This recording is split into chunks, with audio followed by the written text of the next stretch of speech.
महाराष्ट्र नवनिर्माण सेना के नेता राज ठाकरे ने वो बयान दिया है जिसे देशद्रोह की बू आती है और आज देश को ये तय करना होगा कि ऐसे लोगों के खिलाफ क्या किया जाना चाहिए। राज सरेआम देश को बांटने की धमकी दे रहे हैं और उनके बयान से पूरे देश में खलबली मच गई है। आखिर एक राजनीतिक दल का अध्यक्ष इस तरह से देशद्रोही बयान कैसे दे सकता है और सरकार कब तक चुप रह सकती है? सतत आणि सातत्याने मराठी माणसाचा तुम्ही अंत बघू नका। सातत्याने जर समजा असली विधानं जर समजा उभी करत राहिली आणि कुठच्या जर समजा मराठी मुलाच्या डोक्यामध्ये जर स्वतंत्र महाराष्ट्राची हाक किंवा चळवळ जर डोक्यामध्ये सुरू झाली तर त्याची सुरुवात करणारे हे तुम्ही असाल, एवढे लक्षात ठेवा। राज ठाकरे का ये बयान कितना खतरनाक है इसका अंदाजा आपको हो गया होगा। अगर नहीं हुआ तो फिर से सुनिए, क्योंकि ये बयान देश की अखंडता को चुनौती देता है। सतत आणि सातत्याने मराठी माणसाचा तुम्ही अंत बघू नका।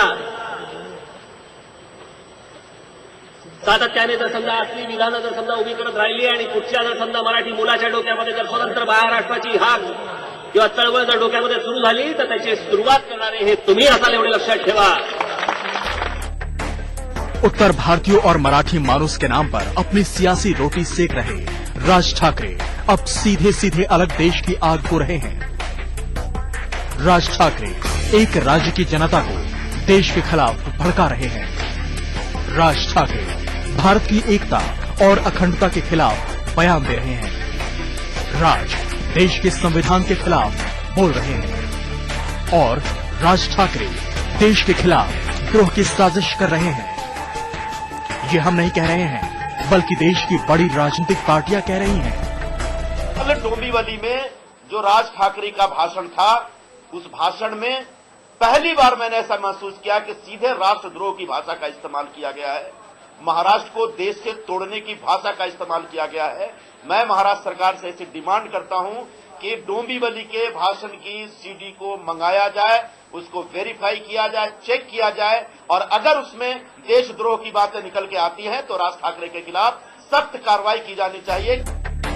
बात सिर्फ कांग्रेस की ही नहीं है, बल्कि कई हलकों से ये आवाज उठ रही है कि राज ठाकरे के खिलाफ गंभीर मामला बनता है और कार्रवाई होनी चाहिए। आखिर कोई आदमी अपनी सियासत के लिए इतना नीचे कैसे गिर सकता है कि वो देश के वजूद के लिए ही खतरा बनने लगे? ये इंडियन पीनल कोड के अंदर ऑफेंस बन सकता है और जब तक सख्त कदम नहीं उठाएंगे अभी तो ये आग ज्यादा होती रहेगी। राज ठाकरे के बयान को लेकर सियासत गर्म है और मामला बेहद गंभीर है। ऐसे में कई हलकों से ये आवाज उठ रही है कि भारत सरकार और महाराष्ट्र सरकार को अब संविधान और कानून के दायरे में हर जरूरी कदम उठाना ही चाहिए। मुंबई से राहुल महाजनी के साथ संदीप सोनवलकर, दिल्ली आज तक।